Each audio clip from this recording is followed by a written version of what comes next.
So a quick overview on the impact of social media on travel. Well, one, we know it's the consumer's primary travel or planning tool. The internet, all consumers, or a majority of consumers, use the internet to plan their travel. Consumers prefer to interact with peers. We've also learned this. So they go on sites like TripAdvisor.com. They're going to different locations. They're looking for information. They're looking to see what peers say prior to making a travel decision. They want trip itineraries when we travel. And this is one of those things where blogging has played such a big part in what we do as travel marketers. Because consumers would like itineraries and ideas and suggestions about what they'd like to do when they go on trips. They want trips that match their interests. We're seeing a big increase in consumers gravitating to specific sites that are interest-driven. For example, family-oriented vacation sites, outdoor adventure sites, gay and lesbian travel. So if there is a niche or a sector, we're seeing the consumers gravitate to their specific niche of interest rather than a general site. They want insider information. They want to know where the locals go. You know, I had a great experience last night. I went to Celebration area, had dinner, and it was a suggestion by one of the locals. I mean, that's where they pointed me prior to me coming into town. I went there, had a great experience. So you want to know what the locals know, and you want the insider information. They want unedited travel commentaries and reviews. One of the things what happens is if you're a hotel, resort, condominium, etc., you kind of get nervous about your reviews, right? Anybody not? Yeah, people get worried about the reviews. Well, we have learned through our experience that you may have created some unnecessary anxiety. Well, we have found, I think, an average TripAdvisor review is something like 3.5 for a hotel or resort out of 5, which is a pretty good score. And we've also found, though, that if the consumer reads continual reviews that are all good, there becomes a bit of skepticism. So there has to be really to convince that consumer, they know everything isn't perfect, and there's going to be changes, and there's going to be some miscues in locations. And we'll talk about those in a little bit also. But what they want is unedited travel commentaries, and they want unedited reviews. And they want a comprehensive list of restaurants, hotels, etc. One of the things with tourism bureaus and tourism organizations is sometimes we say, we're only going to put up our members on the site. If you're a hotel and you want to provide some help for people when they looking for a restaurant or an activity, you say, well, geez, we're only going to supply them with the partners that we do business with, or our preferred partners. Well, sure, you can have preferred partners, and they may be able to get a little extra billing.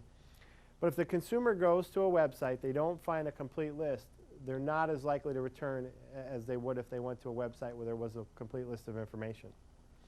Okay, so we'll talk about now, we're going to kind of move into social media and kind of get into a little bit more of the meat of the presentation. And we're going to talk a little bit about social media strategies and success. And before we do that, we're going to kind of frame this up, and we'll get you a copy of the presentation later. We could see this a little bit better.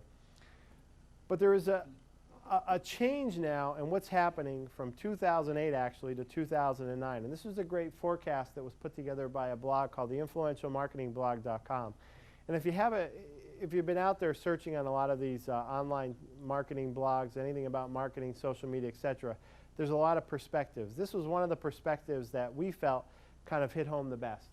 They talked about what marketers did in 2008 and what they're going to do in 2009. Well, the first one is set most of their marketing efforts by crafting key messages and controlling the spokespeople that deliver them. Well, the new way marketers will do this is they'll find the accidental spokespeople, employees, customers, etc., and give them ways to amplify their voice. One of the things with social media is you no longer control your brand. You can send a message and you can build a brand, but in the end, the consumer controls your brand, okay?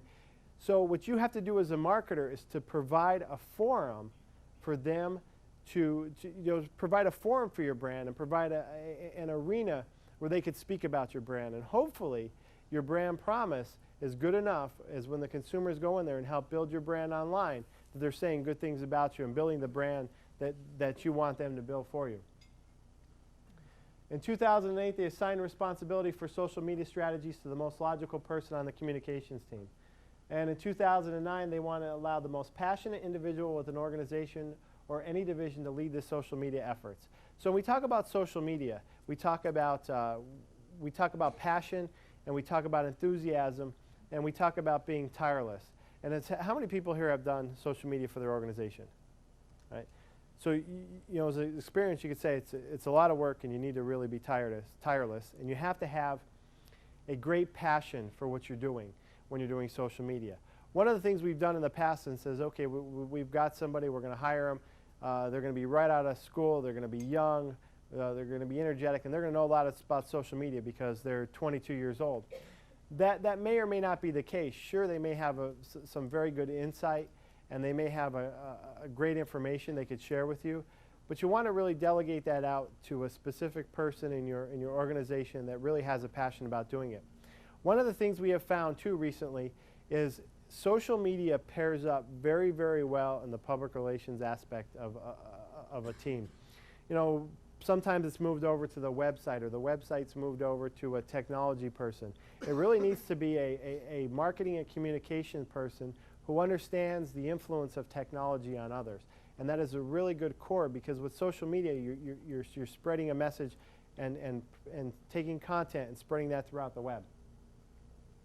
Commission focus groups, an expensive, authoritative customer research to find out what people think. So, you know, in the past we went out, we did a lot of consumer focus groups and research. Now you can implement listening programs through social media to get real-time, authentic knowledge that is actionable. So one of the things we talk about in social media, before you start any type of social media campaign, is to listen.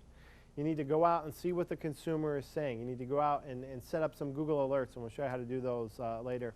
You set up some Google alerts with some keywords or names around your brand. You need to do searches on Google.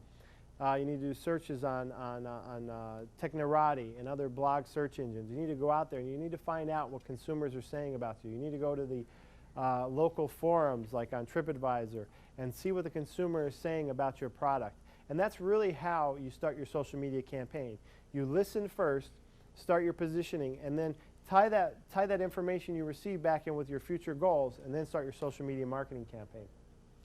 Reach out to the biggest bloggers you can find. Try to sell them your message to get a mention on their site. Well, now, target the most relevant bloggers for your campaign and offer them some value to build relationships. In the past, you know, people have gone out and they said, this blog has a lot of traffic. We're going to try to go on there. We're going to try to partner with them. We're going to advertise on them. And that's a great strategy. But now you want to try to see if you can form a partnership with that blogger, or even trade content. Whatever you can do that can provide information of interest back to the consumer.